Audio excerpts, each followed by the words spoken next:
Et si nos rêves, nos mythes et même les symboles de notre quotidien cachaient en fait une sorte de carte de notre propre esprit? C'est exactement ce qu'on va explorer aujourd'hui en plongeant dans l'univers de Carl Gustav Jung. Pour nous guider, on s'appuie sur le livre Jung à la plage. Alors tenez-vous bien, parce que le voyage dans la psyché, ça commence maintenant.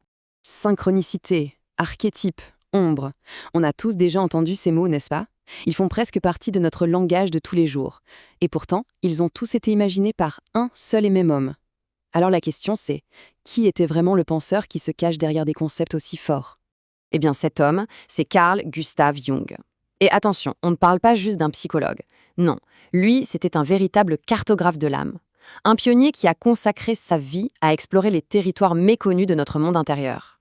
Jung, ce n'était pas un penseur comme les autres, c'était une sorte d'anthropologue de la psyché. Pour comprendre l'esprit humain, il est allé piocher partout, dans les mythes anciens, les religions du monde entier et même dans ses propres rêves. Un travail absolument colossal, qui lui a d'ailleurs valu la reconnaissance des plus grandes universités. Mais pour vraiment saisir ces idées révolutionnaires, il faut retourner à la source, à son enfance. Parce que très, très jeune, le petit Karl a senti que son monde intérieur était bien plus réel, bien plus puissant que tout le reste. Et c'est cette conviction profonde qui va forger toute sa pensée. Et c'est là que ça devient fascinant. Dès son plus jeune âge, Jung avait l'impression d'être habité par deux personnalités. D'un côté, il y avait l'écolier, un peu banal, un peu en retrait, et de l'autre, un vieil homme sage, presque intemporel, connecté à la nature, à l'univers. C'est cette tension intérieure qui va être le moteur de toute sa vie, de toute sa recherche. Dans ses jeux, quand il était seul, il sentait une connexion à une mémoire très ancienne, bien avant même de pouvoir mettre des mots dessus.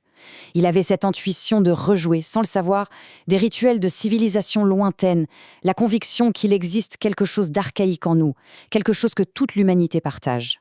Et cette quête intérieure, elle va bientôt croiser la route d'un autre géant de la pensée. Une rencontre qui va tout changer pour lui. Sa collaboration intense et puis sa rupture inévitable avec le père de la psychanalyse lui-même, Sigmund Freud. 13 heures. Non, ce n'est pas la durée d'un vol Paris-Tokyo, c'est bien la durée de leur toute première conversation. Il faut imaginer l'intensité, la connexion intellectuelle immédiate entre ces deux esprits brillants.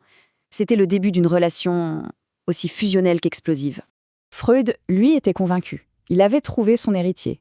Pour lui, Jung était le prince héritier, celui qui allait porter le flambeau de sa nouvelle science. Ça a mis une pression immense sur Jung, forcément, surtout quand leurs désaccords ont commencé à faire surface. Et le point de rupture, le voici. C'était leur vision de l'inconscient. Pour faire simple, chez Freud, l'inconscient, c'est un peu une cave où l'on enteste tout ce qui est refoulé, surtout les désirs sexuels. Pour Jung, au contraire, c'était une forêt pleine de vie, une source de sagesse, de spiritualité, de créativité. Bref, deux visions du monde qui ne pouvaient pas coexister. D'ailleurs, il y a une anecdote incroyable qui illustre parfaitement cette rupture. Ils sont en plein débat, l'ambiance est tendue, et là, une bibliothèque en bois massif émet un craquement énorme. Jung, tout de suite, y voit un phénomène psychique, un signe de la tension entre eux. Freud, lui, trouve ça ridicule, il parle de pure sottise. Alors Jung, audacieux, annonce que le bruit va se reproduire. Et c'est exactement ce qui se passe. Freud est resté sans voix. Le rationnel et le mystique, c'était la fin du match. Libéré de l'ombre de Freud, Jung a enfin pu explorer ses propres intuitions. Et c'est là qu'il va faire sa découverte la plus célèbre, la plus fondamentale, l'inconscient collectif, une sorte de continent inexploré de la psyché. Alors, l'inconscient collectif, qu'est-ce que c'est exactement ? Le plus simple, c'est d'imaginer une sorte de cloud psychique de l'humanité, un héritage commun à la naissance. Ce cloud contient toute l'expérience de nos ancêtres et elle s'exprime à travers des symboles universels, les fameux archétypes. Le héros, le sage, la mère. Ce sont des figures qu'on retrouve partout, dans tous les contes, tous les mythes, de toutes les cultures, parce qu'elles sont en fait gravées en nous.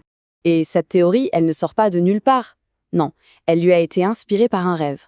Un rêve si puissant qu'il est devenu pour lui une véritable carte de la psyché. Alors, dans ce rêve, Jung explore une maison, sa maison. Le salon, c'est son esprit conscient, ce qu'il connaît.